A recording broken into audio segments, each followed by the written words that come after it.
Good evening.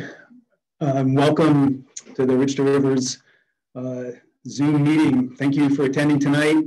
I'm David Gordon. I manage the Ridge to Rivers Trail System. With me is Sam Roberts, one of our lead crew members. I've been here since, I think, 2003, and Sam's been here since around 2010. And I think there's 260 of you out there right now. We may have as many as 370. So thank you all. We really appreciate you taking the time to tune in tonight. We've been trying to hold a meeting like this for 2 years now. So we're really excited to be able to do it finally. We've just run up against roadblocks that were out of our control. Most recently, the pandemic, we actually had an in-person meeting like this planned for last April at the Boise Depot, and we had to cancel it. So rather than continuing to wait for the ability to have an in-person meeting, we decided to have this Zoom meeting to really try to get some information out to people, and in the end, hope to get information back from people. For people to understand how this works, you guys are all muted. So that's one of the, I guess, disadvantages of a Zoom meeting is it appears to be a little one-sided. You can only hear from us, but you are able to type in questions that we will answer before the meeting is over. So the goal of the presentation tonight is, there's a couple of them, but one is to talk about Ridge to Rivers, the Ridge to Rivers program and the partnership. A lot of people, clearly most people understand what Ridge to Rivers is in terms of a trail system, but we want to give you a little more information what the Ridge to Rivers partnership is, and the sideboards, the framework that we work within in managing trails in the foothills. We also want to talk a bit about the current situation on the trails, which basically that comes down to how busy they are now. They were busy when we first wanted to hold these meetings 2 years ago. Well, 9 months ago, that became exponential. So, just acknowledging the fact that maybe it's time for some change in how we manage some of our busier trails. And so we'll talk a bit about that. It'll be a 30-minute PowerPoint presentation, and we will set up through the presentation, get you guys ready for a survey, an online survey that will kick off next week. We'll have it open for 3 weeks. And we'll really, basically, it's going to be asking people if they want to see some changes in management strategies on some of our busier trails in the system. For folks that can't attend this meeting, the link to the meeting will be with that survey. We really think that you're going to be able to provide a lot better information to us. Your responses are going to be more valuable to us as managers with the knowledge that we're able to give you tonight. So. The way this program will work, we'll go through a 30-minute PowerPoint presentation. We'll finish that up, and then we'll start answering questions. That's when Sam jumps in, because by then you'll be tired of hearing from me, and he and I will bounce the questions back and forth. So we'll kick the presentation off here, and if I can do that and get going.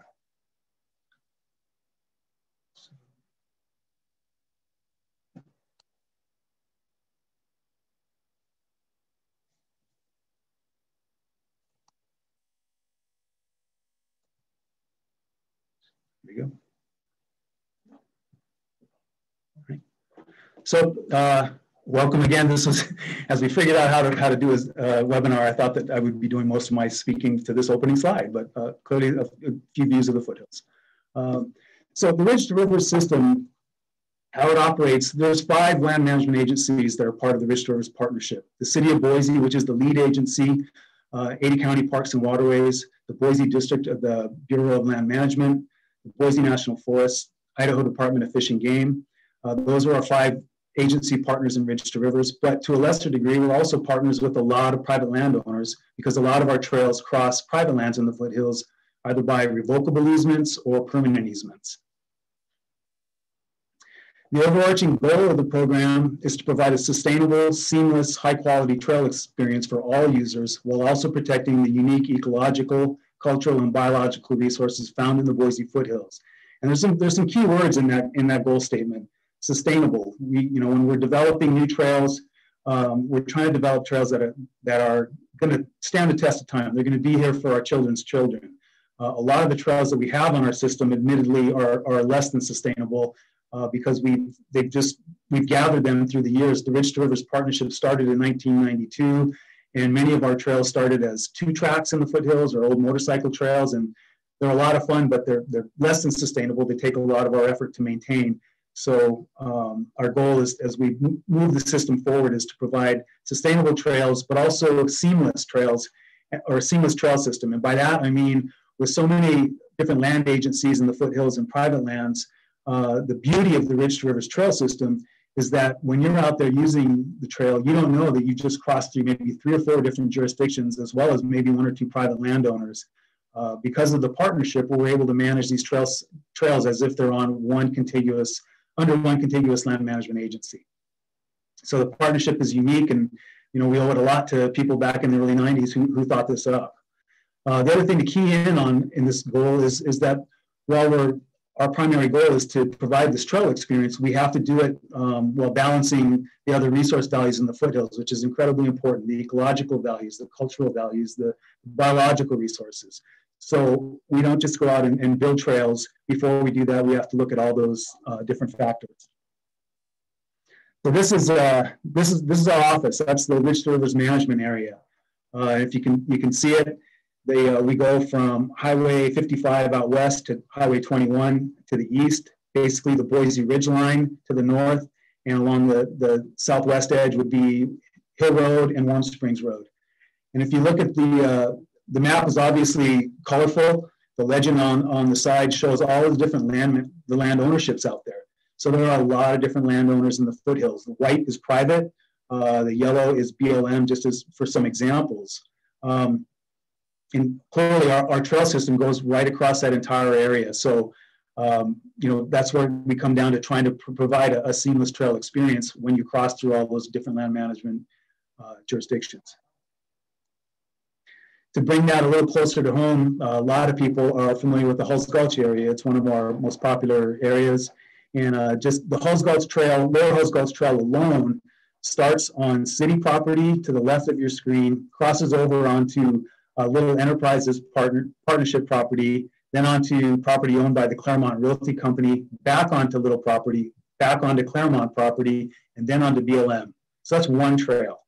And that's indicative of many of our trails. So it's, there are a lot of moving parts in, when you're trying to manage a trail system where you really have to work with the different landowners, and we've got to work with the different land management agencies. It's like I say, it's a unique program and pretty cool. Just it presents its own challenges.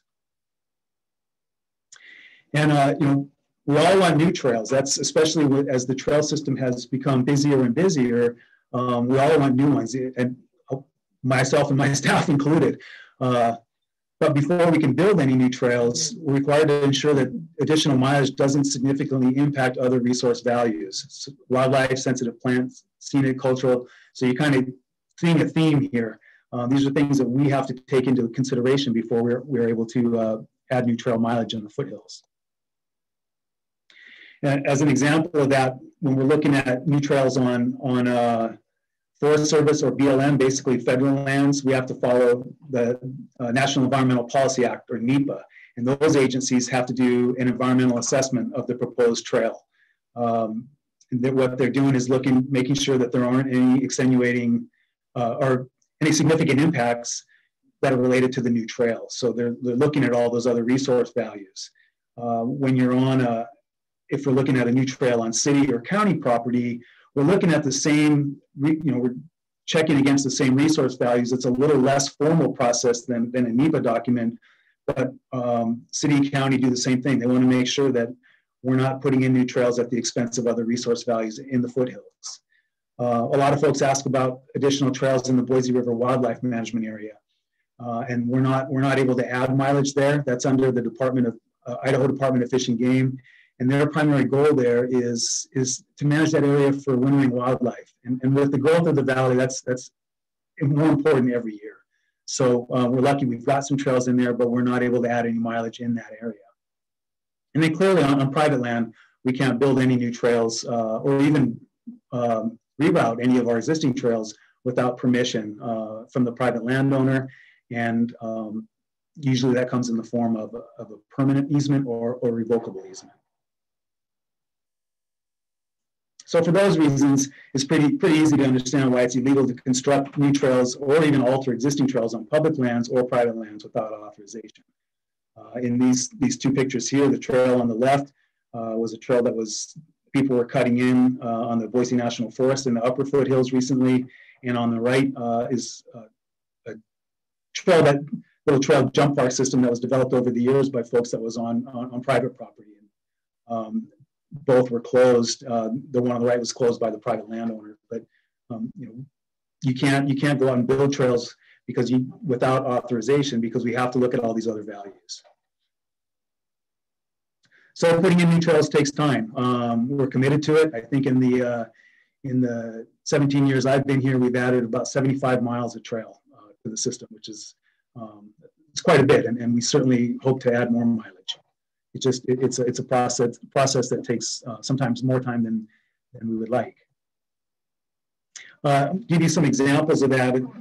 Curlew Connection Trail. This route was identified in our 10-year master plan process in 2016. It's all on BLM, and it would link, basically provide a non-motorized version of Trail 6 in the central foothills. It would link the Watchman Three Bears area over to close to where Fat Tire Traverse hits Trail 5. So in the end, you would have a long mid-foothills traverse, basically an extension of Watchman and Fat Tire. Pretty neat idea. Because this is on BLM, they had to do an environmental assessment, which they did in 2018 and 2019. They had a favorable decision, meaning that we could move forward with it. But part of an environmental assessment is the ability for groups to appeal those decisions. And in 2019, when the decision was issued, that decision was appealed by various local conservation groups. They were concerned that the wildlife values weren't addressed adequately, and that this trail might impact wildlife populations to a degree that the EA didn't identify. So when that happens, the EA gets kicked up to the decision gets kicked to the Washington level office. And that's where it's at now. It's been there since 2019. And we can't move forward on that trail until the decision is finalized in Washington. So if it's favorable, we will be able to build it. If it's not, we would not be able to. So these, again, these things take time. The Halls Gulch purpose-built trail concept is another good example. This trail was another one that was identified in the 10-year master plan, and a purpose-built trail is basically exactly what it sounds. It's a trail that's built for a specific user group. In this case, it was proposed as a downhill mountain bike trail. Obviously, it was supported by mountain bikers pretty well, but it was also supported by other trail users when they realized that when you put in a trail that's specifically built for one user group in an area that has a density of other trails and a lot of use, you're going to pull a lot of use away from those multi-use trails. So that, what this trail would do is you would see less downhill riders on other nearby trails. And so everyone saw an advantage to that. We had discussions with the private landowners in the area because there was no way to do this without going across private land. They felt this was something that they would entertain. Unfortunately, once the plan was finalized and we went back to the private landowners, one of them decided they didn't want to see this trail built on their property. And so, again, it's one of the challenges when you have all these different ownerships in the foothills, we were not able to move forward with it. So what we did in that case, we looked around and thought, is there somewhere else we could provide a purpose-built trail that would still pull traffic off of some of the nearby trails and still provide a good experience for mountain bikers. We came up with what we call the 8th Street Purpose-Built Trail, and that was all on BLM, or primarily on BLM, partially on Highland Livestock and Land Company. It was looked at through the same EA in 2018 and 19. We did get a revocable easement from Highland Livestock to be able to cross their property. The decision to build it was favorable, but again, it is caught up in the same appeal by the local conservation groups who who are concerned about wildlife values in the foothills, and that's it's certainly a valid concern. We have more and more people on the trails. We have more trails, and That's something that, we'll obviously have to take into account and consideration before we build any new trails in the foothills. So right now we're waiting that decision on the Washington level as well.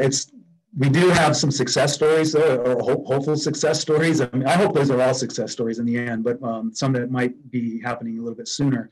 The Hawkins Loop Trail, this is a trail that will be built. It'll be started to be built later this year, and it is about halfway up Bogus Basin Road. It'll be about 5.5 miles. It is primarily on city reserve property, the Hawkins Reserve, but it'll also be on BLM lands, and there'll be about a 35-car trailhead associated with it as well. We hope at some point to be able to link it down to Sweet Connie, but we would have to get an easement from a private landowner to be able to do that. We are working on that, but again, that has to be approved by the private landowner. So this is an opportunity, though, that by this time, or at the latest early summer 2022, this trail will be completed, and if we're lucky, it could be completed later this year. We did, as an aside, funding for this has come from an RTP grant, as well as numerous donations, and then the the Rich Rivers agencies. The trail on the right is the Fort Boise Trail. This is one that we want people's input on in the upcoming survey, and it's basically kind of about a neighborhood link that would leave from the northwest corner of the Veterans Administration, where their parking lot hits Union Street. It would climb for about a mile and tie in with Elephant Rock Loop. It would be open to everybody as a non-motorized trail, but it would be just a nice little addition to the trail system in that area. And that's all on city property and would be built in-house as a multi-use trail.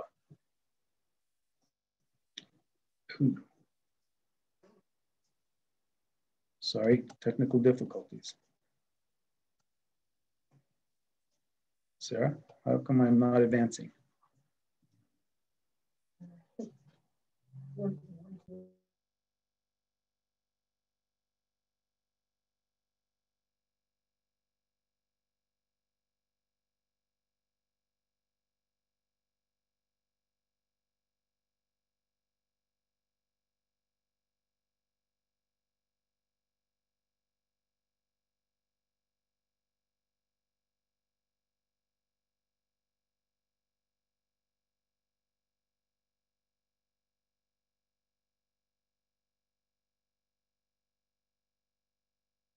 So everybody give us a minute. We have our slide is not advancing, so bear with us.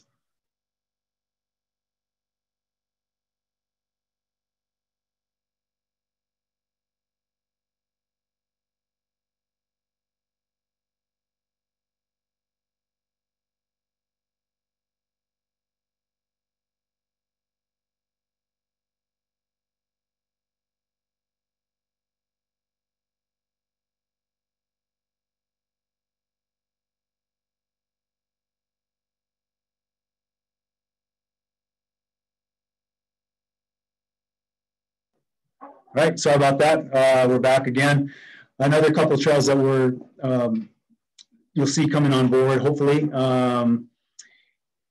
Cartwright Ridge, that's a trail that was managed for the last few years by Land Trust of the Treasure Valley. It's now under city and Ridge to Rivers management. And we're looking at, that trail basically follows the ridge line just south of Hidden Springs. It's what we would term an unsustainable trail. But rather than just closing it and realigning the entire thing, we realized that a lot of people enjoy the experience that's been afforded to them these last few years.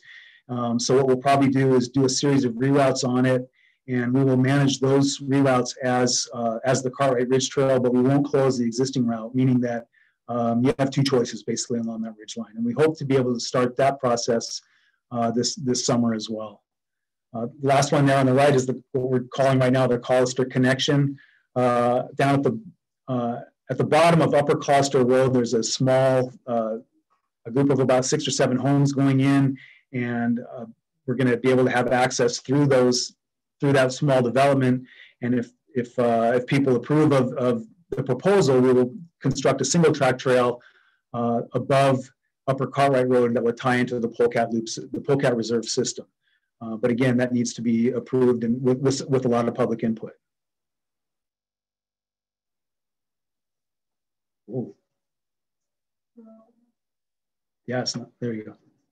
So brings us to our current situation. Right now, about 90% of our trail system is non-motorized shared use, meaning that hikers, runners, mountain bikers, equestrians all share most of our trail system.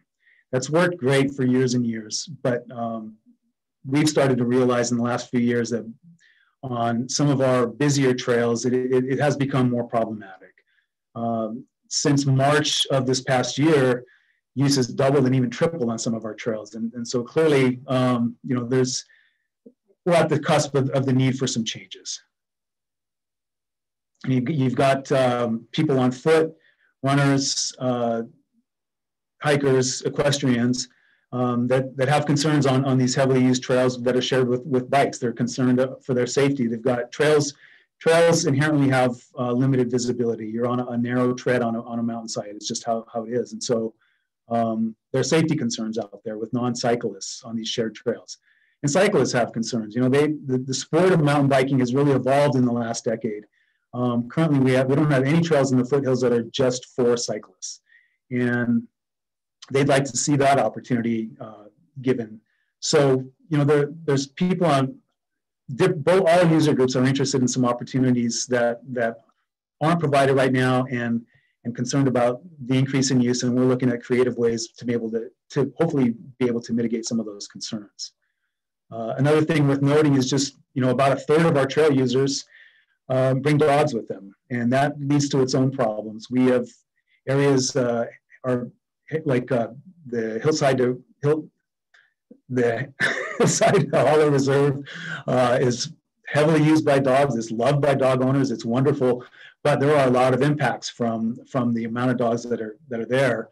Out west, the Siemens Gulch system is very similar. They're great areas for walking your dogs, but with so much dog use, we're actually seeing denuding of vegetation along many of the trails in those areas. And so it's undeniable that the use increase even with dogs is starting to affect resource values in the foothills.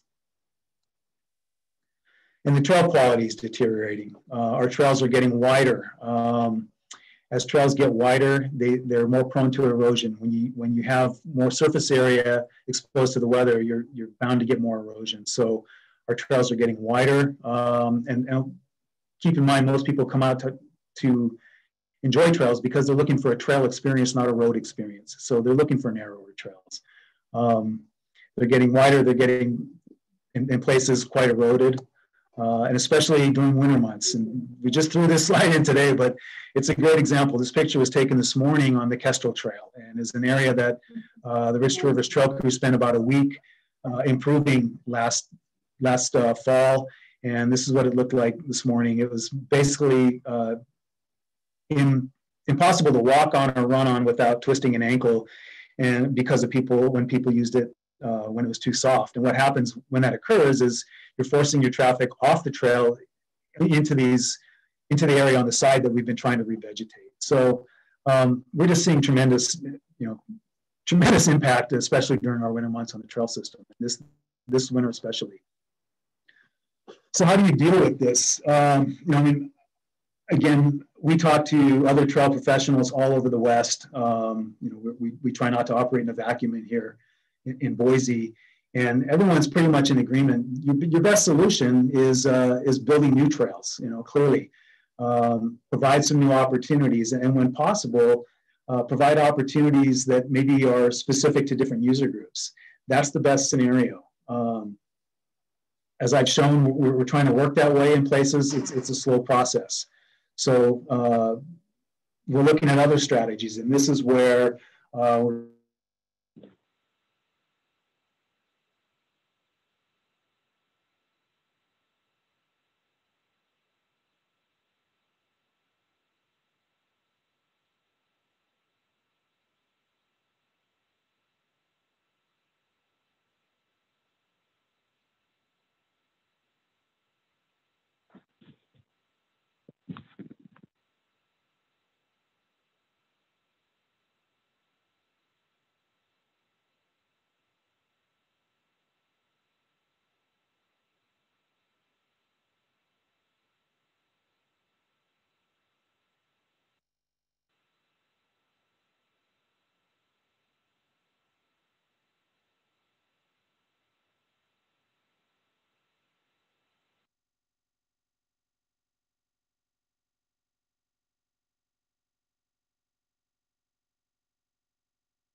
How about now? Can people hear? Yes. Interesting. We didn't do anything, I swear. We didn't do anything. Well, welcome to a Zoom meeting, everybody. Welcome to a Zoom meeting, David. Another idea is separating user groups, sharing, still allowing people to use these trails that are, but separating them on different days of the week. You can do seasonal restrictions.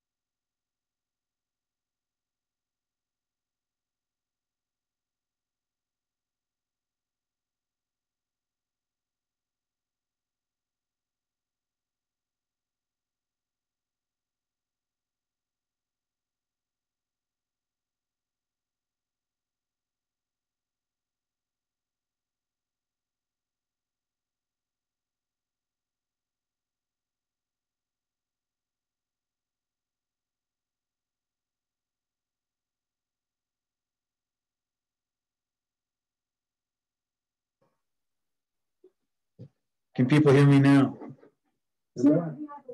Wow, we're sorry, we're not, this is acting on its own. So, what kind of, I hope we're almost to the end.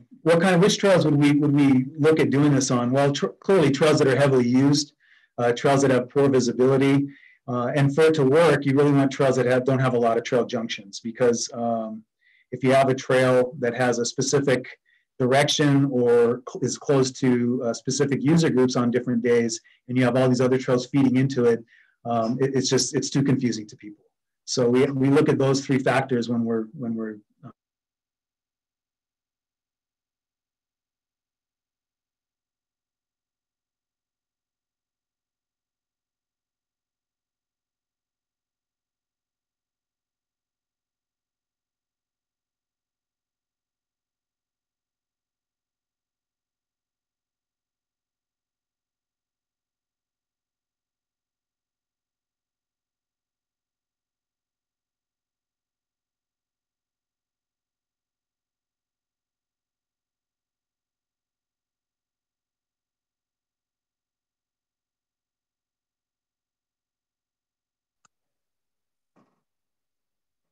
okay. We're back where people can hear me, I hope.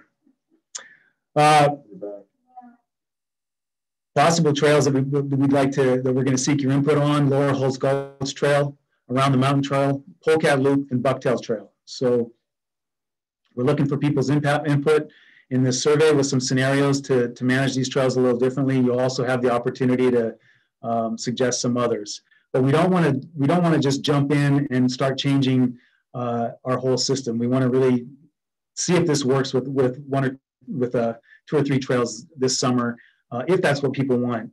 When we asked the same question with the 10-year management plan survey 5 years ago, people did not want to see different strategies on existing trails. So we're curious if with the increase in use, if people see things differently now. It is a challenge in places that do this, and talking to trail managers there, it's mixed success.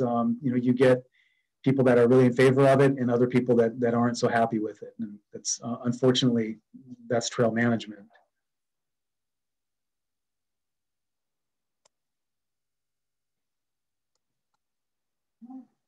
So obviously, take our survey coming up. And while you're on our website taking our survey, which again will start next week, if you haven't taken the Happy Trails Pledge, please do so. It's real simple, and all it is, it's geared toward just creating a better experience for everybody on the trail system. It basically says that you're gonna be friendly out there. It's as simple as that. If we're friendly, we acknowledge other people's right to be there as well. You smile, maybe say hello. It goes light years into creating a better experience on the trails for everybody, and that's really what we're after. So we're really looking for everybody to be part of an effective and positive solution out there. I've said for years, it takes a community to manage a trail system. We really want your input to see if we want to make some changes and test out some different strategies. So, think about the information you learned tonight when you take that survey, and we will, when it's done, we'll take a look at all of the responses and the input we got and try to turn it around as quickly as possible and let people know the results. So with that, mercifully, we're done with the program that kept cutting the sound out, and we are going to open up to questions and answers. So Sam, you can. So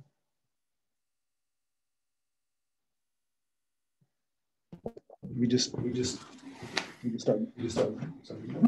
I'll start with the first question. We had a few questions coming in regarding how to volunteer with the program with help with maintenance and construction. That's something that's currently on hold due to COVID restrictions. We're hopeful that once the community kind of turns a corner and it's safe to do so, that we'll be back out in the field with volunteer opportunities this spring. Typically, the season starts sometime mid-March, and we'll usually run through the April into the beginning of May. The best way to get in touch with us or our program is either reaching out directly, and you can find the volunteer programs coordinators information on our website, which is richrivers.org, or you can check our social media, Facebook site or website. And we typically do a bunch of volunteer projects in the spring, and then in the summer we tend to dry out a little bit, and we'll pick them back up in the fall. So hopefully that answers a question about volunteering with the Ridge Rivers program. Sam, did you answer the first question? I did. It says you addressed.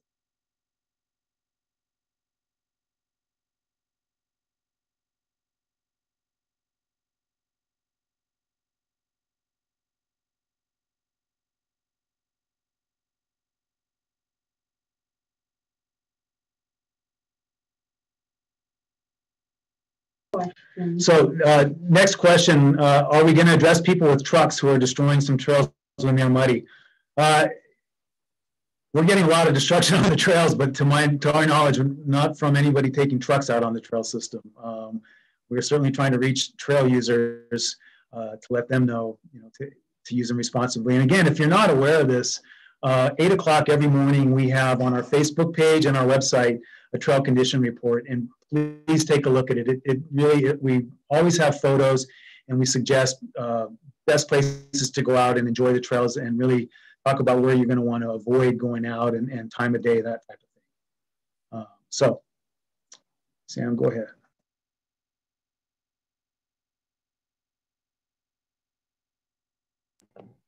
Next question is, what will it take to get dedicated directional mountain bike trails in Boise? And there's some examples of Boise being a strong community with mountain bikers, and then also examples of towns such as Bend, Bellingham, Sun Valley, etc., that have these trails, and they reduce friction between hikers and mountain bikers in heavily trafficked areas.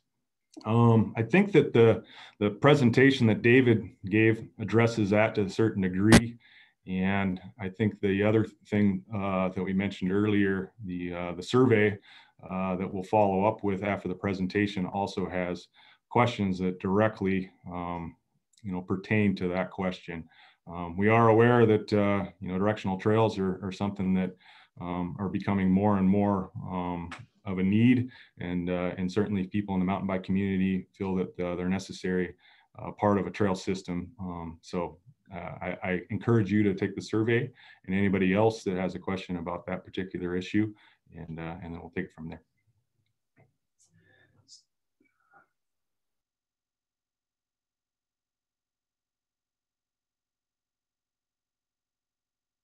Because the questions are in front of me. Is there a way to move the questions? Yeah. Thank you. Okay. I've read that Ridge to Rivers lacks the authority to issue citations for when people walk on trails that should be closed due to excessive mud. What needs to happen to grant that authority? Yeah, we're working with, really, it's most of that damage occurs down low. A lot of it's on city property, but a lot of it, depends on whose jurisdiction you're on, obviously. It could be on county out west, BLM, as you get a little higher. We do not have the authority to cite people, so we just educate. We are trying to get the ability to have the folks that issue citations for off-leash dogs to help us with being able to write a citation for being on a trail that's closed. But that's a work in progress. Hopefully within the next year or two, we will have that ability. Not necessarily the Ridge River staff, but if nothing else, city staff that do write citations regularly to be able to do that.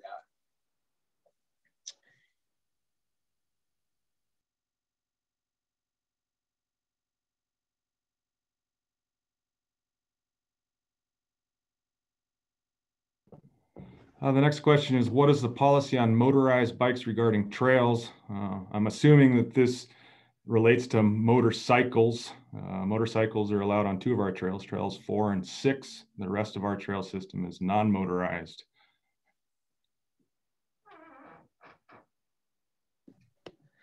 Next question is, will we be providing audio descriptions of visuals for participants that are blind or low vision?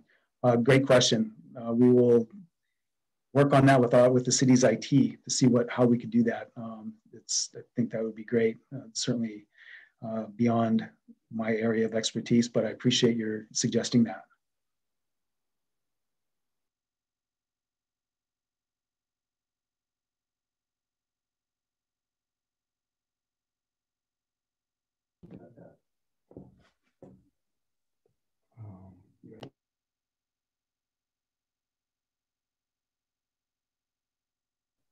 I'm going to answer the next question as well. Can we get more difficult tech trails in the lower foothills, please? Bob's is the most difficult trail we have, and it's well below the skill level of many riders. We want more real black diamonds and double blacks in the lower foothills. Bogus is nice, but they are focused on jump lines. The lower foothills have plenty of opportunities for tech. To be very honest, I ride all over the place and all over the West, and it's the challenge with the lower foothills is what we lack are rocks. When I think of technical trails, they're generally trails that are designed in areas that have a lot of rock, or if you're going to build technical features with wood. The lower foothills, you take out bobs, you take out table rock, and unfortunately, we don't have a lot of rock in the lower foothills. So, where we can, as we're developing new trails, and if we can add some alternate lines that are technical, we're all for it. And if we can, certainly if we're able to build one of these purpose-built trails, or preferably more than one, and you can add that type of feature in, we will. But it's really the challenge of the lower foothills is just we don't have the things that are, when you see technical trails, it's because those trails are designed in areas where the land lends itself to it.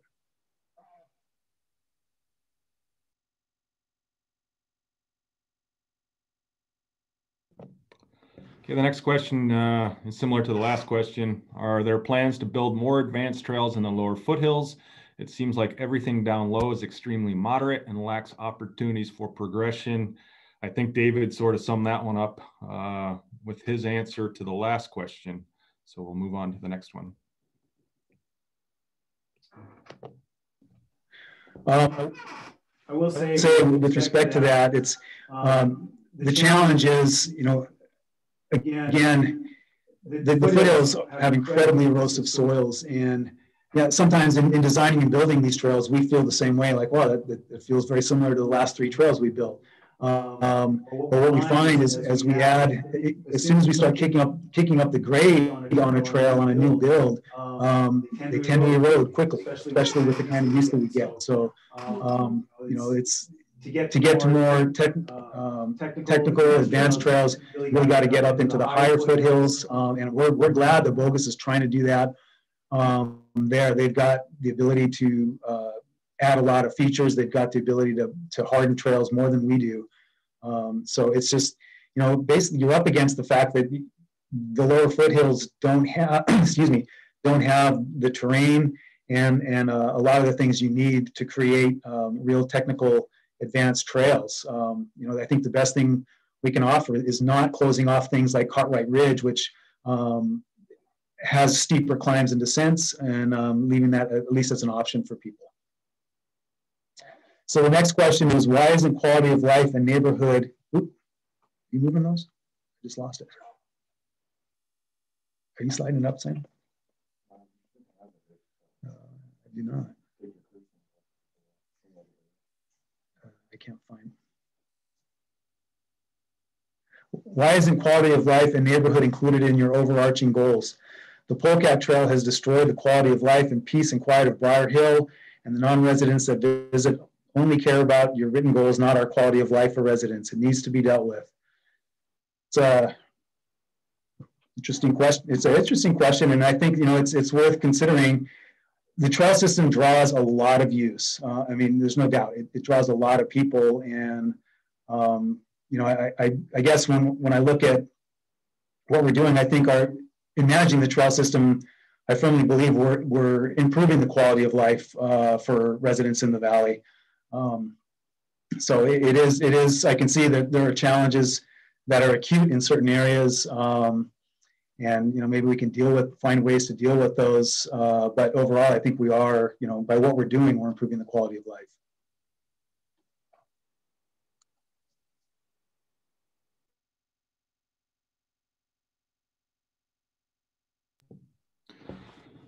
The next question is, I think I know the answer to this already, but would it be possible to make lower holes pedestrian only, and in trade give the upper holes trail to bikers as a new downhill trail? I love lower holes, but it's so populated it's nearly impossible to safely ride down anymore. Terribly sad, but nothing we can do about that. Let's give the upper trail to cyclists since it's more accessible to them and when starting from town, and it's far less used.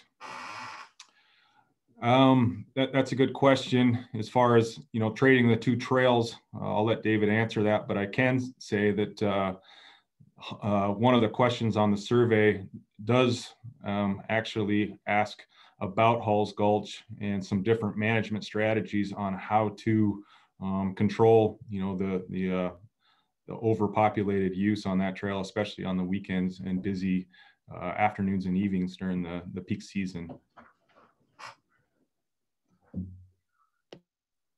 Yeah, just to piggyback onto Sam's response, the upper Halls, the Halls Gulch National Recreation Trail, it's a national recreation trail designated by the Bureau of Land Management, and so, yeah, no, it's not likely that they would change the use designation on that trail.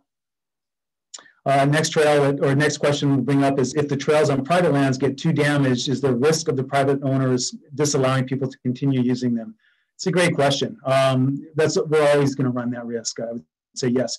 A lot of our trails that are on private lands are there via revocable easements, and what that means is, if the private landowner decides that they don't want that trail on their property anymore, they can ask us to remove it from our maps, to rehab it, and to take it off the system. That hasn't happened before, but we have had discussions with some of the private landowners who are very concerned about some of the abuse of the trails. So it has not happened here yet, but I think it's something that everybody should keep in the back of their mind, that we're lucky to have so many of our trails on private land, and I think we need to be respectful of that.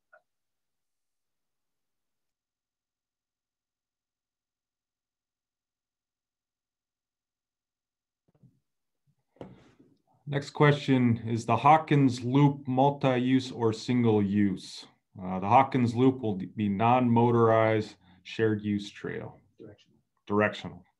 Everybody going one direction. Which essentially means everyone's going to go one direction. I didn't see that anymore. I'm not seeing that question.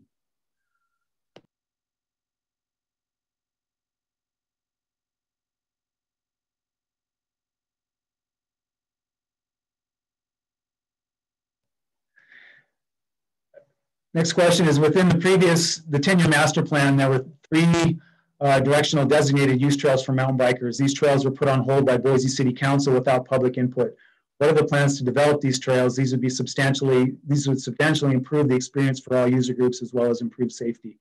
There were two, and I mentioned the one, the problem we ran up against. The other was, I think, the one that you're referring to. I would love to be able to revisit that again. I hope we can. If we are able to, much of it, we were able to find a way around the landowner who didn't want us to build on their property. We also did get the necessary easement from the other landowner, allowing us to build. So if we can revisit that at the city level in the future, then it would not be off the table in the future. I think it would provide a really great experience. But it's worth noting a lot of it, the upper portion of that is on Bureau of Land Management ground, and that would, again, require an environmental assessment, which, again, is a process that will take more time. But that's hopefully sometime I would hope that we can address that possibility again.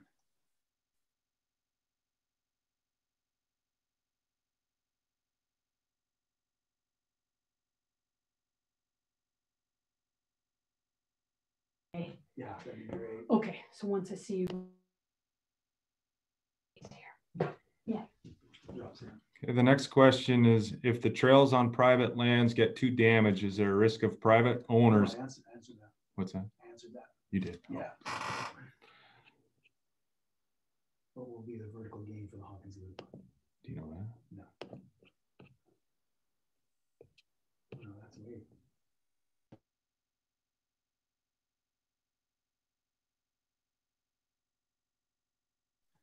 Where is that at? Are you on Andrew or Jack?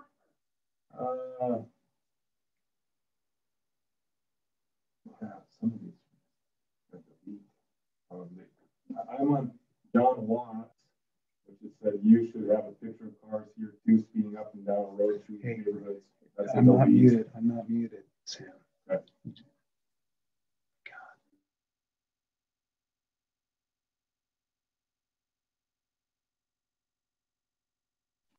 Next question is, are easements on private land that you manage currently revocable?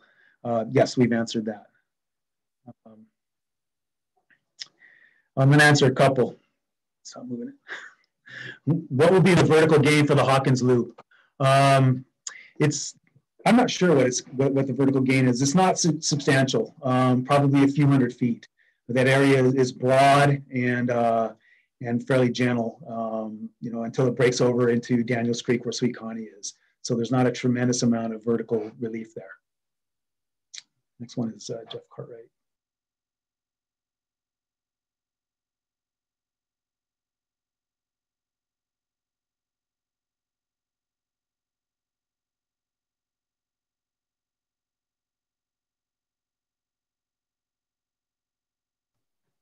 Next question, how does the current use and trail expansion stack up to what was planned and projected in the 2016 10-year management plan? The current use is much higher than we all projected even 5 years ago. Trail expansion, we've added some pretty cool trails in the last few years, but when I look at the trail management plan and the trails that we identified as our top goals, we haven't been able to build those top goals, and those were actually the trails that I highlighted in that presentation. So we're poised, but we're really waiting for the ability to build out some of those. So I hope we see better success here in the coming years.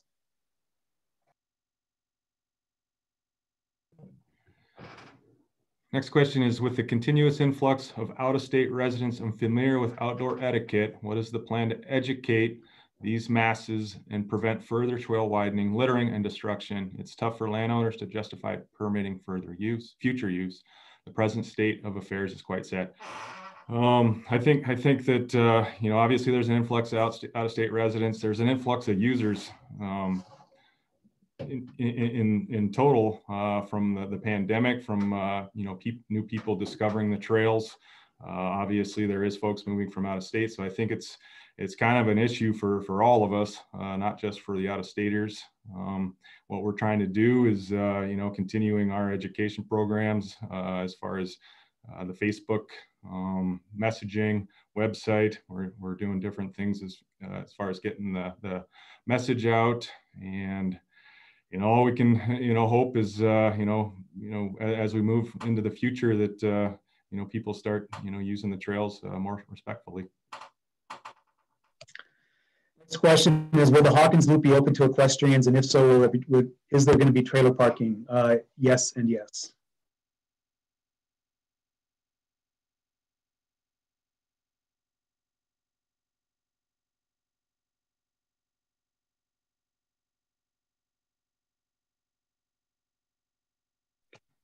Next question is parking on Bogus Basin Road. Has the city worked with the Forest Service on creating more parking? It's crazy up there. Well, the Forest Service just built a new trailhead last year, the Stack Rock Trailhead. And you're right, use is nuts. It's nuts everywhere in the foothills. And one of our biggest challenges is finding places to have adequate parking in the foothills. The Forest Service built a trailhead that they thought was going to be big enough, and it's a very nice trailhead. And we found that even that trailhead is very full at times last year. So really, we've everyone's trying to do the best they can, trying to find parking along that road.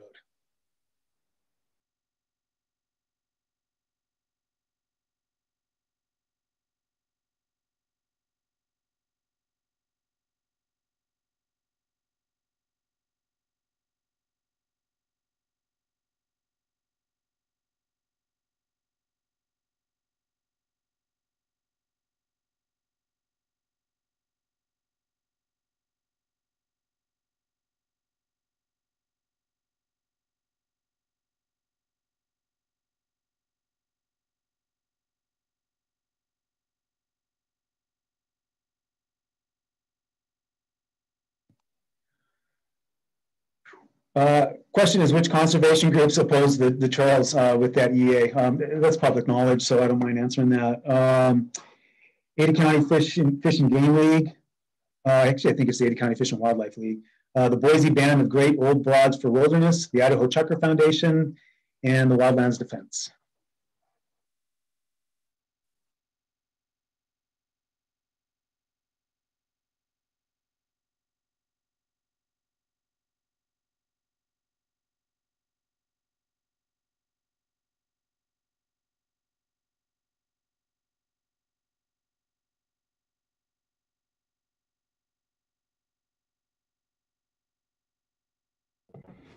Next question, are there any of these new trails that are horse friendly? The new trails will be shared use, and that includes equestrian. So yes, the answer is yes to that.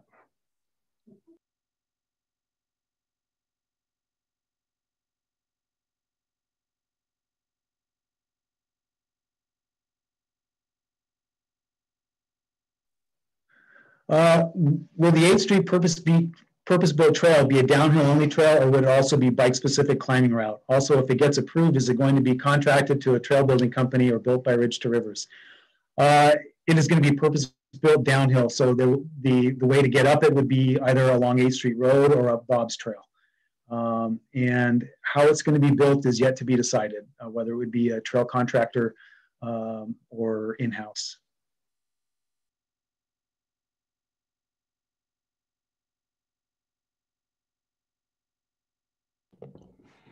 Next question is about private landowners. They just own the land that the trail is on.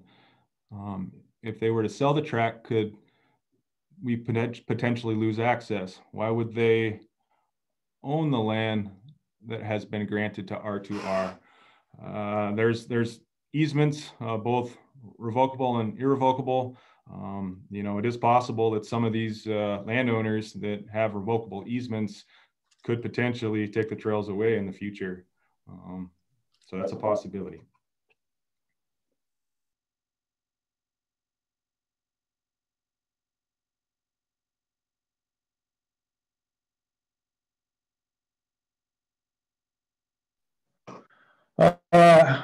Next question is, I'm not one, but why does Ridge to Rivers discriminate against e-bikes? They are not motorcycles. Access should be a priority. So we follow national direction really overall on the system. And that's one of the challenges. E-bikes, we have having 5 different land management agencies. It's worked really well over the years, but with e-bikes, it has been a little bit of a challenge. Right now, Forest Service and BLM nationally are still view e-bikes as motorized vehicles. They are supposed to start looking at their individual trails on their individual jurisdictions at the district level and decide if they can classify those trails open to e-bikes. I'm not sure when our local Forest Service or BLM will undertake that, but we need to wait for those guys to take that lead. And the county does have some trails that are open to e-bikes. City has some trails that are open to e-bikes if you have a handicap sticker. That's readily available at the Boise Parks and Recreation office. The challenge is with so many of our trails crossing so many jurisdictions, we can't allow a trail that's open to e-bikes that starts on the city and then spills onto private, which all of our easements on private land are for non-motorized use, and an e-bike is still considered a motorized vehicle. And then to take it to a step further, if it gets onto Forest Service or BLM, now we're introducing a use that their agency is right now considering motorized on a non-motorized trail.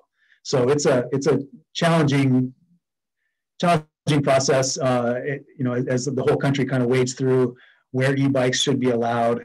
And all I can say is, at our level, we're looking at the agencies that we work for to take the lead eventually on this and determining whether trails here become open to e-bikes. And at that time, we're happy to help in that process if that's the way that things go. I don't think there's any real discrimination against them. We're trying to follow policies for the agencies that we work for.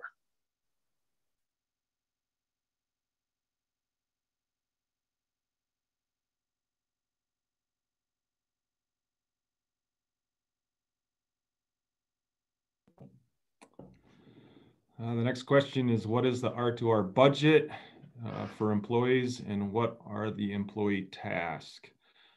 As far as the exact budget, I'll let David answer that question since he's the one that does it. I can answer the question as far as the employee's task. There's 4 of us that are full-time. David's the coordinator. We have a foreman, an assistant foreman, volunteer coordinator, and another trail person. And I believe there's a 5th one now because we have a facilities person that does all the trailheads. And then we hire 4 full-time, seasonal staff that are full-time for 8 months, starting in March and going until November. Our tasker, it's kind of a big gamut of different things. It typically, starts in the spring, and it's largely maintenance based. And we're usually running pretty full bore up until, probably about June. And then from June until we start getting moisture again in the spring, which is typically end of September, October. We're doing more project related stuff, bridges, walls, smaller stuff, down to 2 person per project typically, and a little bit further into the system. And then once we get moisture again in the fall, and we go back to our maintenance. And then we do maintenance usually until November, sometimes into December. And then once winter hits, our seasonal staff are laid off for the season. Full-time staff has projects indoors. We do a lot of the mapping stuff. We do welding projects, and then we spend a lot of time with outreach and education due to the muddy trail use. In answer to the budget question, our base budget is around $500,000. That covers all of our maintenance and operations, as well as salaries for our full-time staff and our seasonal staff. Next question is, as trail usage increases, is there a plan to increase our volunteer ranger group? Right now we have, I think, 15 rangers. That's about what we can handle from a coordination standpoint. We are a small program. And so that's what we have. We have turnover every year. This individual expresses interest in being a ranger. Please contact us. You can do so right through our website. Love to hear from you, and love to maybe get you on board even this year. So yeah, we generally have a handful of openings every year, and these are people that volunteer their time to really try to educate other trail users as to proper trail etiquette, as well as just giving them information about the trail system. So really, it's a pretty neat thing that they do for everybody.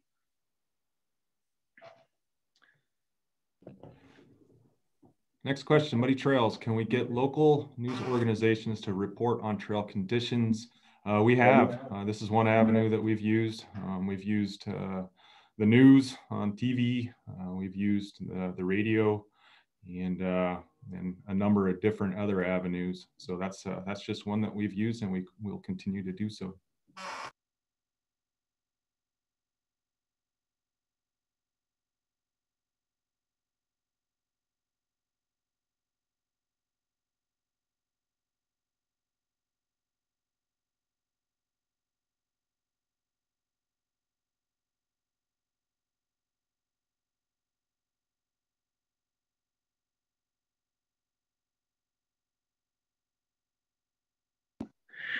Next question, are there thoughts on eliminating invasive plants? Yeah, they're rampant in the foothills for sure. The city has a restoration ecologist who is spending incredible effort down in the city reserves working on that.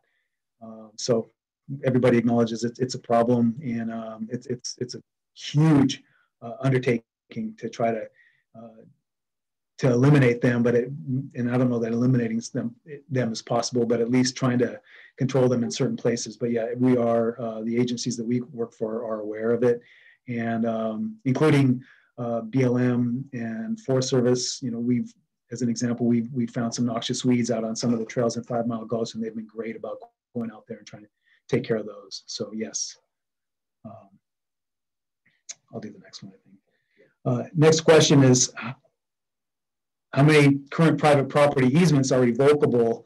And is there a map available to the public that shows or could be updated to show the permanent easements versus revocable easements with links to the terms of revocation?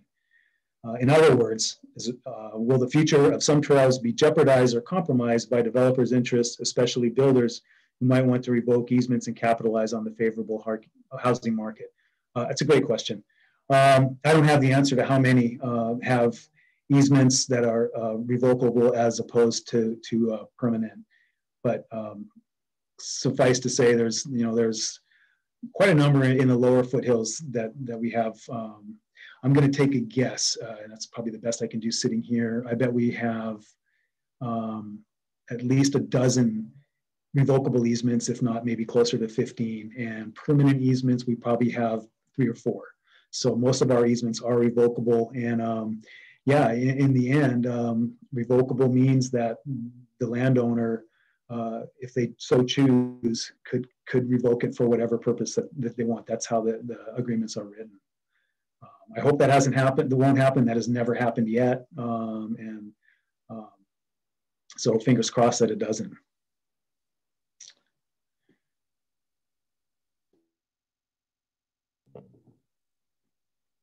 Next question, do you foresee any part of the trail system being used as commuter trails? I'm not exactly sure what you mean by the question, as far as are they going to be designated commuter trails? Because I think that there's a lot of people that are probably already using them as commuter trails. So, and I encourage anybody that can use them as commuter trails. It is certainly a good option to get in and out of town to minimize traffic on our roads. Next question. As more people want to use the trails in all 4 seasons, are there plans to weatherize more trails and create loops to pull people onto them? Maybe a few. It's a huge process to all weather a trail. It's quite expensive, and you really, not all trails lend themselves to all weather. If a trail has any kind of grade on it, the material generally migrates over time. So we really look at trails that are relatively flat that we do that on.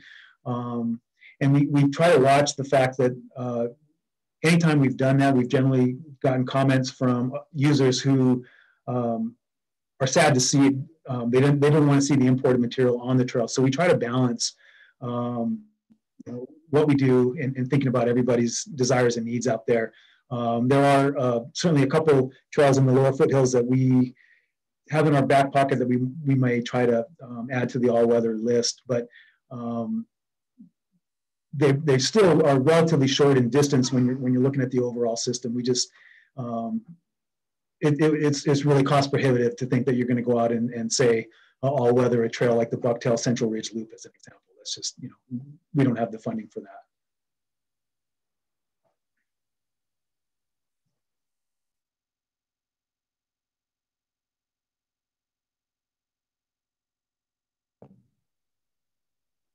Next question is, what is an all-weather trail and how difficult are they to manage?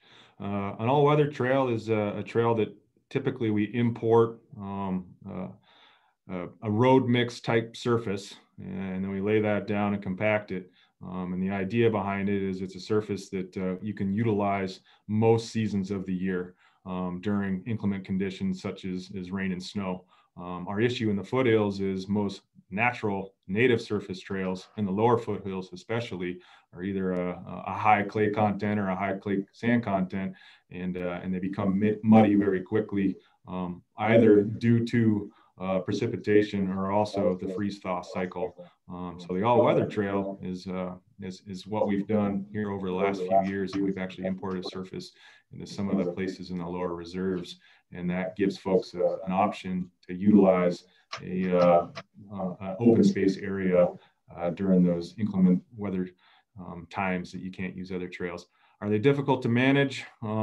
Once the surface is in, they're actually fairly easy to manage.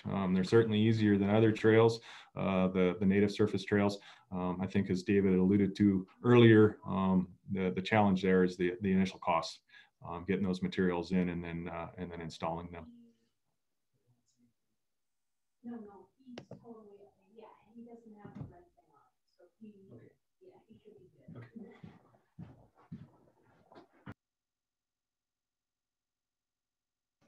Sorry about that. What are some ways we can we can help better educate trail users regarding staying on trails, staying off wet trails, yielding the right of way, trail etiquette, etc. Well, you know, back to that statement I made at the end of the presentation, it takes a community to manage a trail system. I think, you know, we don't have a large staff. We have tried, you know, a lot of different avenues. Clearly, with respect to muddy trail use, we're not reaching everybody, and it's hard to get people to turn around, unfortunately. But we can all do our part. You know, letting people know conditions. I think it's very helpful if you are out on the trail, on a trail on a winter day, and you have some observations. You write it in as a comment to the day's Facebook post. We see those comments. Other people see those comments, and they all help. They help us make better reports for each day, and they also help everybody make good decisions. So that's one thing you can do for sure, is just share what you're seeing out there, and then just talking to people and hopefully doing, you know, you got to do it in a positive manner. And unfortunately, sometimes no matter how positive somebody is, your response from your fellow trail user may not be quite as positive. And that's the time to just kind of excuse yourself. But yeah, you know, we all need to try to talk to people and just talk about the trail conditions. Hey, I just got off this trail and it's starting to get muddy. You might want to think about taking another one. I'll do the next one as well. Are there more areas like Hulls Gulch in the management area that are sandy and more all weather that could be used for future trails?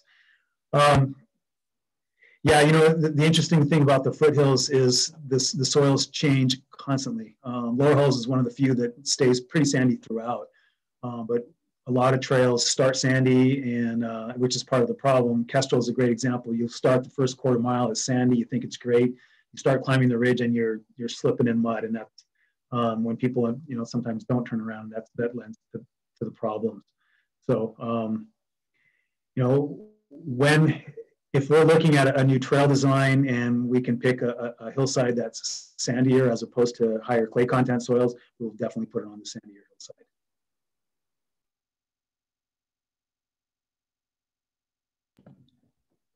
Okay, next question. Muddy trails. Can certified straw bales be used when mud is bad? Does it impact the environment?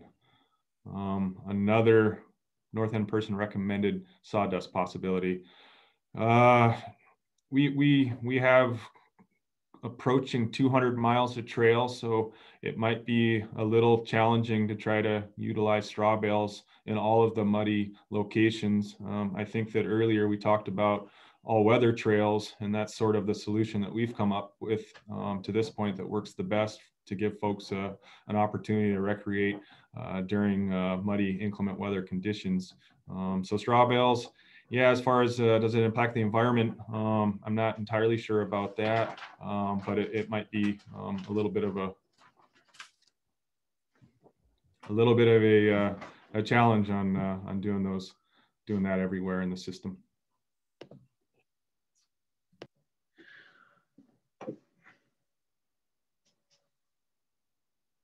What are plans to engage stakeholders, specifically user groups, in making these decisions? That survey, that's what we're looking for. We're looking for input from everybody. So yeah, jump in on that survey and yeah, make your voice known, please. I'll do the next one as well. During the 2018 Ridge to Rivers Open House, the connection between Polecat Reserve and Hillside to Hollow was identified as a high priority. Can you provide any updates as to the progress on that connection? Yeah, that's a good question. We have contacted the landowner. That goes through private land. And we've contacted the landowner numerous times, but unfortunately, they're always very, very congenial. So yeah, they might consider that, but we have not been able to get them to engage beyond that, unfortunately, and without permission to go through their property. We can't build that connection. So we will continue to try to engage them, but to date, we haven't had the luck we hope to have there. Next question is, what about offering trail sponsorship of sorts, businesses, individuals sponsoring trails, sections of trails, providing funding? We actually do have an Adopt a Trail program, which is essentially, what this is. It's different clubs, businesses, groups throughout the Treasure Valley that adopt different trails in our system. I believe there's about 17 or 18 on that in that group right now. There is a short waiting list as well. But we try to cycle through that as often as we can, and as new trails come up that are adoptable, they're not all adoptable. We do our best to get those adopted, and then that is essentially once a year, annually, sometimes twice a year, and the group or the business or the club comes out and essentially maintains that section of trail.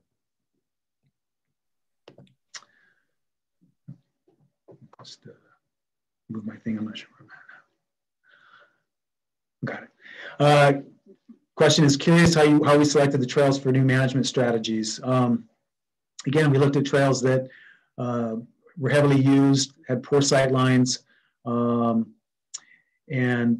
would benefit from some different types of management strategies, as well as trails that didn't have a lot of feeder trails coming into them. Around the Mountain was asked specifically in this question. We threw that one in because Boise Basin clearly is helping us manage that trail in conjunction with Ridge to Rivers. And they've been recommending people ride it counterclockwise. When we designed it, we basically foresaw most people riding it counterclockwise. And so we thought we would throw it out there and see if people wanted to formalize that. Next question was, will the alternate day trails become directional for mountain bikers? For example, Lower Hulse Gulch and around the mountain. Yeah, that is one of the scenarios in the survey. So the answer would be yes, that scenario is in the survey, and we're interested in people's opinion on that. I'm gonna hit the next one too. Different use if we did a management strategy like different uses, different time on different days, how would we enforce? Again, and that's a really good question. It would not be enforced. We would be relying on people just to do the right thing. It would be signed very clearly, and we're hoping that back to the community thing. We all need to play our part in if someone's doing the wrong thing, going on a trail when we're really trying to have them not be on that day, that other users tell them, and hopefully their peer group tells them. Again, in other locations that are trying this, they're not enforcing either. It's just you do it because it's what's asked of you, and it seems to work really well, but no, there would not be any enforcement.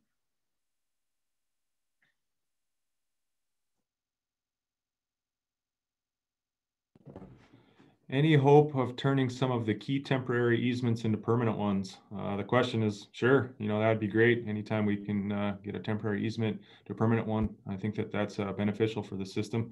You know, obviously that takes the, you know, the person that owns the land to agree to that. So, but yes, of course, and we hope to continue that in the future. When will we reach a point when enforcement will be required for closed trails due to muddy conditions? No enforcement equals no compliance, apparently. I wholeheartedly agree. You know, unfortunately, it seems that, as is the case with many things, if you have a little teeth behind something,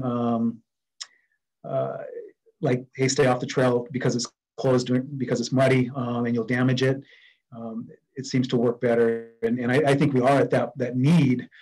How we get to that point is that's a challenge, though. That, you know, again, working with the land management agencies that we work with, and you know, it takes, there's a lot that goes into that. So it's a slow process, and I know at least on the city end there, we've been working with the city and the state of Idaho, specifically for the ability to do that out of the old penitentiary, access to the Table Rock trails over the last year, and we do hope to have that ability at some point. I think we kind of answered that next question. Yep. Okay, so go ahead and hit the next one.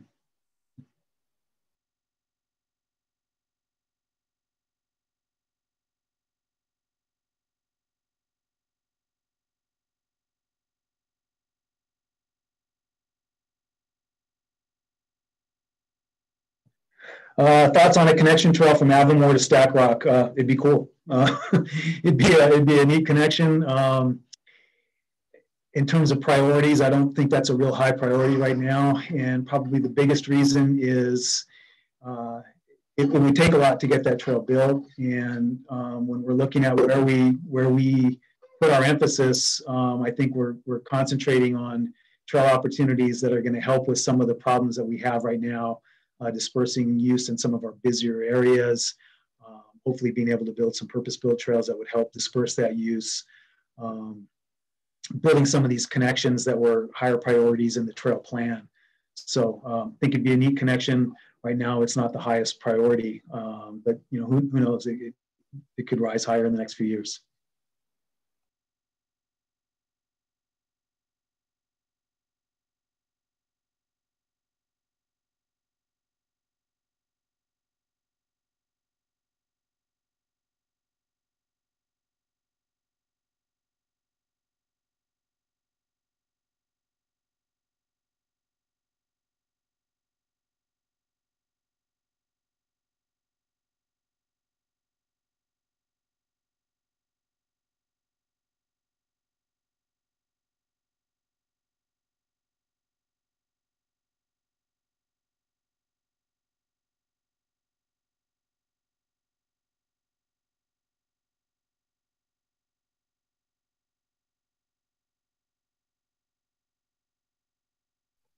Sorry, we're trying to roll through questions that have kind of already been responded to, and it takes a little bit. Are there ways to designate donations to Ridge Rivers specifically for mountain bike trails, or do all donations go to general use? Right now, all of our all of our donations go to basically to the trail system in a general sense. We do get a lot of donations, and they do not go to salary. They're used for matching funds when we are building new trails. They're used to build new trails. Often they're used for if we need materials for bridges or retaining walls, that type of thing. But right now we don't have a fund specifically for mountain bike trails. I think that's a neat idea. If we can get to where we can construct a purpose-built trail, maybe that's something that we would look at.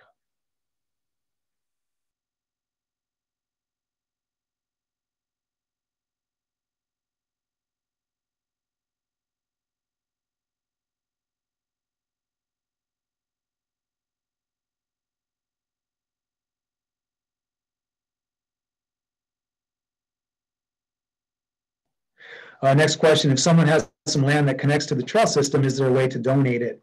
Answer would be yes. You would want to contact the city of Boise Parks and Rec department, and that's our program is under the Open Space Division, and the Open Space Division could work with you on that.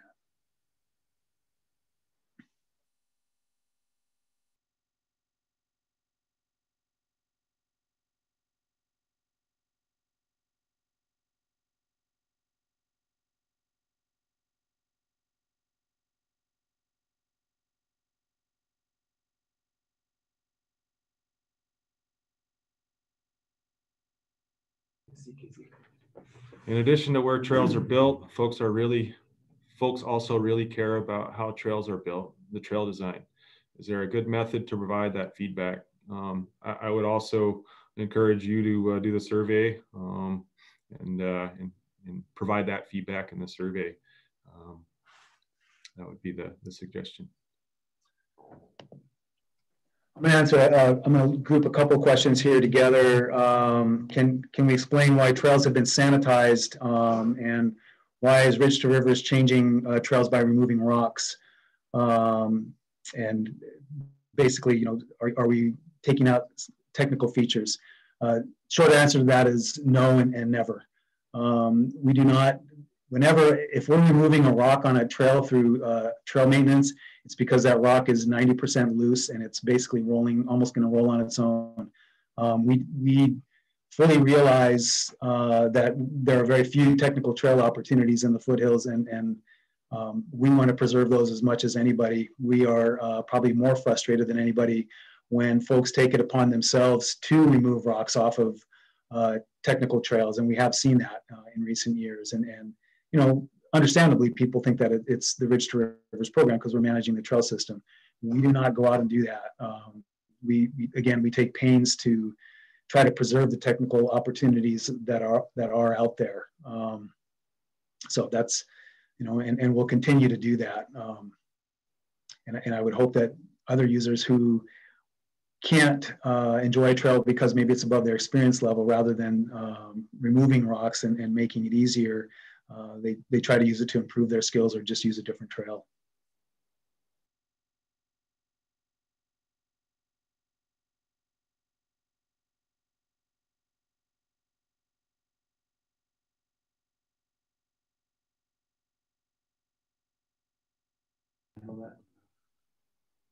Trail etiquette tables this spring is the question.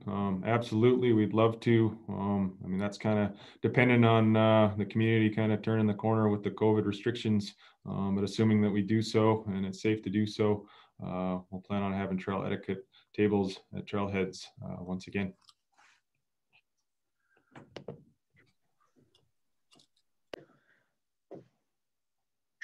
Are there plans to connect Table Rock trails to Military Reserve? No, we don't have plans for that at this time. We'd have to be some significant private land we would have to get through that we do not have easements through at this time. We are at the hour-and-a-half mark. We have a tremendous number of additional questions that we are not going to have the time to get through, unfortunately. We'll answer just a few more and apologize for, we're basically running out of time, but feel free, I think the best way for us to answer questions is we encourage people to call us. We're always happy to talk to folks. So, you can write down 493-2531. That is the number that goes directly to me. Sam, what's the number at the shop? I'm going to give you another number as well, because there's two numbers that you could call, and that's the best way to, we feel strongly that conversation goes a long way. We can answer questions quickly. 493-2537. So there's two numbers. We're clearly not going to get to everybody's questions, and I apologize, but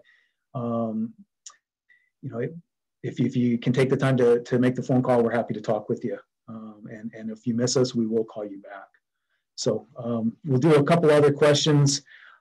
Is it the cyclist's responsibility to yield to dogs, or the dog owner's responsibility to control their dogs?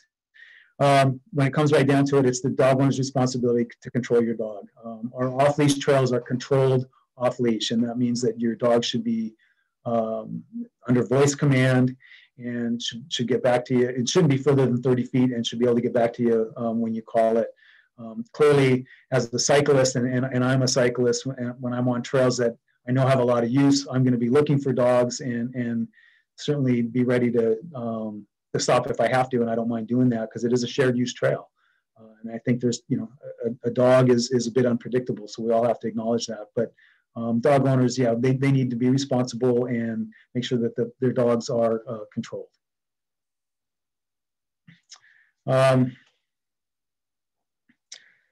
So I'm just going to grab a question at random, and we'll call it as the last question. Let's see. Oh, this is an interesting one. Is there a resource that talks about the history of naming of the trails, who's Bob's, etc.? We don't have anything on our. The answer is no. We don't have anything that talks about the history of the naming of the trails. And it took me a long time to learn why some of the trails are named for what they are. I believe Bob's Trail, because this person asked about Bob's Trail, is named after one of the first people, if not the first guy, that kind of pioneered that trail. And he was kind of, I believe back then it was kind of a, hush, don't tell about this really cool trail. And it became known as Bob's Trail. I hope that's right. So with that, I think we're gonna call it. We're right at an hour and a half. We appreciate your you're sitting in this long. I'm sure everybody else has other things you want to do as well. And apologize we couldn't get to all of the questions, especially in this format. It takes a lot of time. That's where an in-person meeting is so much, it's so much better when we can hold it, because there's eight of us standing around that you could talk to, and that makes questions are able to be answered much more efficiently, obviously. Again, our survey will be coming out next week, and we will highlight that survey when it comes out on our Facebook page, which is Ridge to Rivers, as well as our website, which is ridgetorivers.org. And please